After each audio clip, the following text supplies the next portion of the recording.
Parashat Vayakhel. C'est qui un passage qui dit Vayavohu Kol Ish Asher Neserlu. On est Parashat Vayakhel Pikoudé, c'est ça? Vayakhel Pikoudé, il y a les deux, hein? Kafalev. Alors il dit comme ça. Puis vinrent, sont venus. Je ne sais pas si tout le monde sait ce que ça veut dire. En tout cas, tous les hommes portés par leur cœur. Asher Nesa Olibo. Et tous ceux que leur esprit avait porté à la générosité. C'est-à-dire, en fait, il y a deux termes ici dans le parasha. On parle ceux qui sont Nesa Olibo. Ici, ils introduisent par porter, mais en fait, c'est par élevé, le cœur élevé. Et il y a Nadva Rucho, qui a eu un esprit de générosité. Explique le Ramban Nachmanides, il dit c'est deux qualités différentes. On avait au fait, pour construire le Mishkan, on avait besoin de deux sortes de personnes, deux types de personnes. Ceux qui financent et ceux qui travaillent. Imagine-toi, c'était des artisans de très haut niveau pour faire tout ce qu'il fallait faire. Et on avait dit, même tresser, c'est incroyable. Qui a fait tout ça? C'était tous des Égyptiens maçons. Il y avait des femmes. En Égypte, ils ne faisaient pas ça. En Égypte, ils avaient leurs doigts gonflés, et gercés par le travail. Les femmes, qu'est-ce qu'elles faisaient? On donnait aux femmes le travail d'homme, il s'écrit. Ce que faisaient les Égyptiens. Alors, qui est-ce qui a tressé? C'était une chorma incroyable. On a dit tresser sur les poils de la chèvre. Sur la chèvre elle-même, on faisait déjà les tissus. Des tissus, j'avais d'un côté un aigle, d'un autre côté un lion.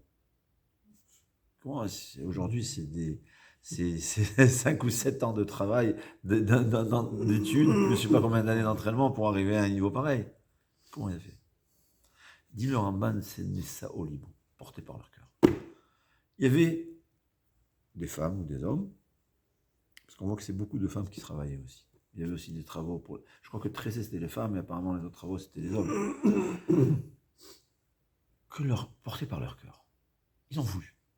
Ils sont venus chez Moshe Rabbeinu. On veut travailler ensemble. On veut être un artisan. Mais tu as fait 7 ans de Betzalel. En Israël, c'est l'université qui apprend. À zéro. Qu'est-ce que tu faisais avant? J'étais cordonnier. Ou maçon, tous. Mais je veux le faire. Ils ont voulu le faire. C'est Nessi Outlev, un cœur levé. Ils ont réussi. C'est ce que nous savons, c'est la force de la volonté. C'est-à-dire, il ne faut pas exagérer. C'est avant de parler de ça. Ouais. Il y a ce qui est le destin. Ouais. C'est pas, la richesse ne dépend pas de sa volonté. Mais il y a ce qui dépend de l'homme. Ouais, certains domaines de la santé, ça dépend de l'homme. Ouais. L'élévation spirituelle, est-ce que je veux comprendre? Est-ce qu'un homme il peut être Talmid Chacham ou pas? Il y a un avis. Il a dit une fois, il a vu un pêcheur. Et un avis lui demande pourquoi tu n'étudies pas la Torah? Il n'y a pas d'exonération d'études. Même celui qui travaille, il est obligé d'étudier. Il a 1 heure de disponible, il doit utiliser 1 heure. C'est trop 1 heure, une demi-heure. Il est obligé, il n'y a pas. Il dit pourquoi tu ne lis pas? Il dit mais Rav, je ne sais même pas lire. Toute ma vie, j'étais pêcheur depuis l'âge de 6 ans. Qu'est-ce que je me mets à étudier la Gemara? Demande-lui un avis, comment tu fais pour pêcher? Il commence à lui décrire comment il fait, il prend les filets, il les tresse, il fait de tout. C'était pas longtemps que tu achètes des filets déjà prêts. Il prépare ses filets, comment il fait pour pêcher. C'est une sagesse, une intelligence. Il dit, moi, où tu as appris tout ça? Comment tu sais tout ça? Tu vois que tu peux comprendre. La Torah, c'est la même chose. Ouais. Un pêcheur, ce qui l'intéresse, c'est pêcher. Il sait comment faire. Le jour où tu seras intéressé à étudier la Torah, tu seras capable. Et mais c'était quelqu'un d'intelligent, il avait compris ça. Il s'est mis à étudier et il est devenu Talmid Chacham. C'est un pêcheur Talmid Chacham. C'est possible aussi. Ouais. Il y avait, dans le temps de nos sages, ils travaillaient, puis ils étaient Talmidei Chachamim. Ça n'a rien à voir. Ouais. C'est-à-dire, quand on est intéressé par quelque chose, on va le faire. Mais c'est aussi, c'est des miracles, c'est du domaine de miracles ici, il faut savoir. Je ne sais pas ce qui est naturel et ce qui est miraculeux. Je ne sais pas. Parce que même dans la nature, il y avait à Myre, on avait embauché, ou plutôt, je ne sais pas comment dire en français, prendre à l'armée. Comment dire? C'est pas embauché. Enrôlé. Enrôler à l'armée des Bachouri Yeshivot. Ils sont revenus à la Yeshiva, ils racontent qu'on les mettait sur un cheval. Et il y avait derrière des mitrailleuses, on tirait dessus, ils devaient apprendre à monter un cheval. On lui a demandé, mais tu n'as jamais de ta vie, c'est un Bachouri Yeshiva, jamais de ta vie, tu as vu un cheval. Il a dit, quand il y a une mitraillette derrière, je sais tout faire. C'est comme ça. On n'a pas le choix, on sait faire. C'est très intéressant, c'est-à-dire la force de la volonté. C'est une force super puissante qu'Hachem a donnée dans une personne, surtout dans ce qui est dans le domaine de l'homme. Ouais, être riche ou pas, c'est le destin, c'est ce qu'Hachem a décidé. Donc, même si on a des capacités, on ne le saura pas parce que si Hachem a décidé l'inverse, ou l'inverse, celui qu'Hachem a décidé qu'il soit riche, il va travailler très peu, il faut travailler un peu, mais pas trop. Il va être riche, ça n'a rien à voir. Je ne vois pas de ce qui a été Bné, Chayé ou Maisonné, qui est décidé par le ciel. Bné, c'est combien d'enfants, Chayé, combien on va vivre, et Maisonné, combien de Parnassa on aura. Ça dépend du ciel, c'est décidé. Mais tout le reste, c'est dans le domaine de l'homme. Si un homme, il décide, il pourra. Parce que Jean-Jacques, il disait, c'est pas quand on peut qu'on fait, c'est quand on fait qu'on peut. C'est pas j'ai des capacités, j'ai des pouvoirs, je vais les faire.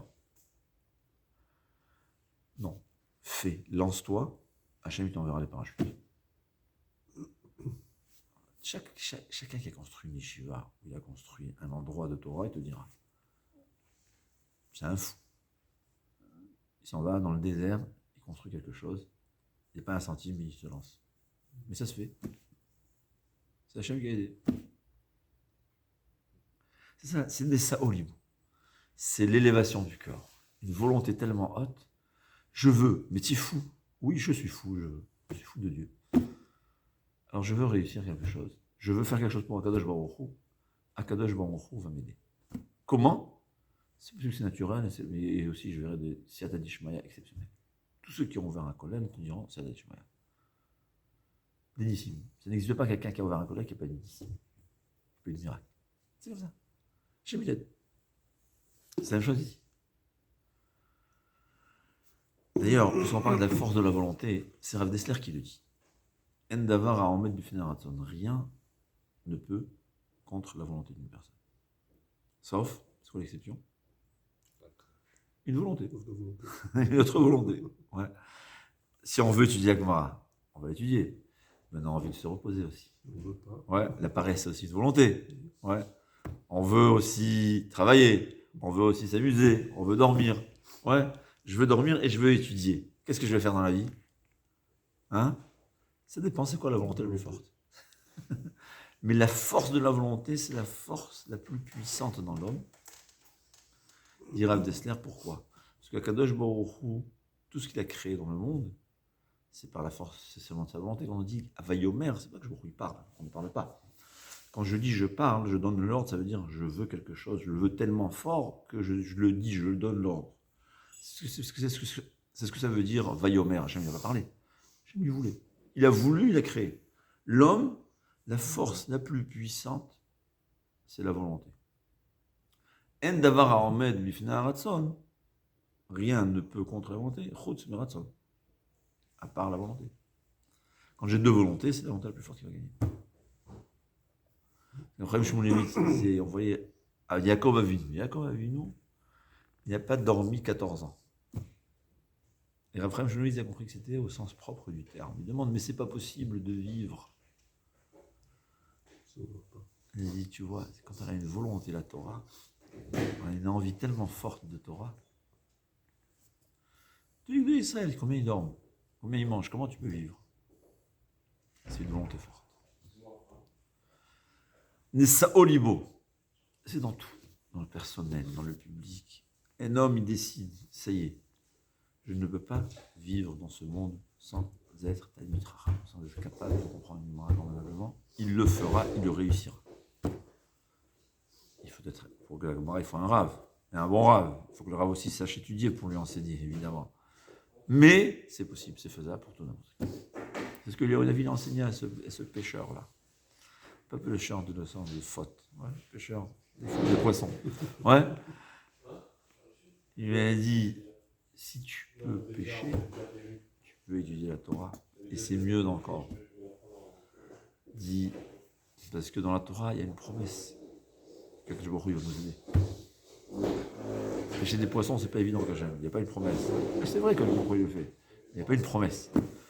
Mais la Torah, être Talmid Chacham, être tzaddik, suivre le bon chemin, il y a une promesse. Que la Kadosh Baruch Hu, il va nous aider.